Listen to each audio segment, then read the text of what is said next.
नमस्कार मैत्रिणो, मिष्टीज किचनमध्ये आपले स्वागत आहे। आज आपण पाहणार आहोत उन्हाळी वाळवण भाग 10 मुंजाच्या केलवणाचे पापड। मला ही आज ऑर्डर मिळाली आहे अर्धा किलो पापडांची मुंजाच्या केलवणासाठी। चला तर आता आपण पुढची प्रोसेस पाहूया। आता इथे मी अर्धा किलो बटाटे घेतलेत, ते उकडून घेतलेत। ते आता आपण किसणीच्या साहाय्याने किसून घेणार आहोत, जेणेकरून ते बारीक स्मॅश होतील। हाताने नाही कुस्करायचे, कारण त्याच्यामध्ये पीसेस राहतील, त्याच्यामुळे आपण किसणीने बारीक किसून घ्यायचे। अशा पद्धतीने आपण सर्व बटाटे किसून घ्यायचे। आता तुम्ही पाहू शकता आपला बटाटा असा पूर्ण किसून तयार झालेला आहे। आता आपण मिक्सरच्या भांड्यामध्ये हिरवी मिरची घालून घ्यायची आहे। हिरवी मिरची घालून झाली की याच्यामध्ये आपण सोललेला लसूण घालायचा आहे, अद्रक घालायचं आहे आणि याची छान पेस्ट तयार करायची आहे। ठेचा तयार करून घ्यायचा आहे।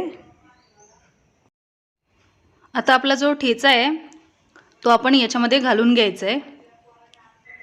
तिखट तुमच्या आवडीनुसार कमी जास्त करा आणि याच्यामध्ये आता आपण चवीनुसार मीठ घालणार आहोत। आणि आता आपले हे सर्वच बटाटा आहे तो पूर्ण व्यवस्थित मिक्स करून घ्यायचा आहे। पूर्ण ठेचा असा बटाट्याला लागला पाहिजे, अशा पद्धतीने पूर्ण स्मॅश करून घ्यायचे। छान असं याचं गोळा तयार करून घ्यायचा आहे सगळं मिक्स करून। हे अशा पद्धतीने आपला बटाट्याचा गोळा असा तयार आहे। आता आपण हाताला ऑइल लावून घेणार आहोत, जेणेकरून चिकटणार नाही। आणि याचं छोटे छोटे पोर्शन घेऊन आपण छोटे छोटे गोळे तयार करून घेणार आहोत। हे अशा पद्धतीने छोटंसं पोर्शन घ्यायचं आहे आणि छोटंसं गोळा तयार करून घ्यायचं आहे याचा। हे अशा पद्धतीने। आणि आता आपण प्लास्टिकची पिशवी घेतली आहे, त्याला सुद्धा ऑइल लावून घ्यायचं आहे। हे अशा पद्धतीने ऑइल जास्त लावायचं नाही, नाहीतर पापडांना कुबट वास येतो।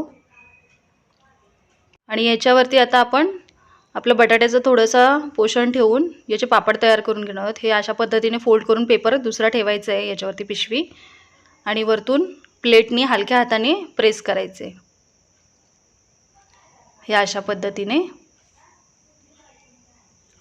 तुम्ही पाहू शकता आपला मस्त असा गोल असा पापड तयार होतो।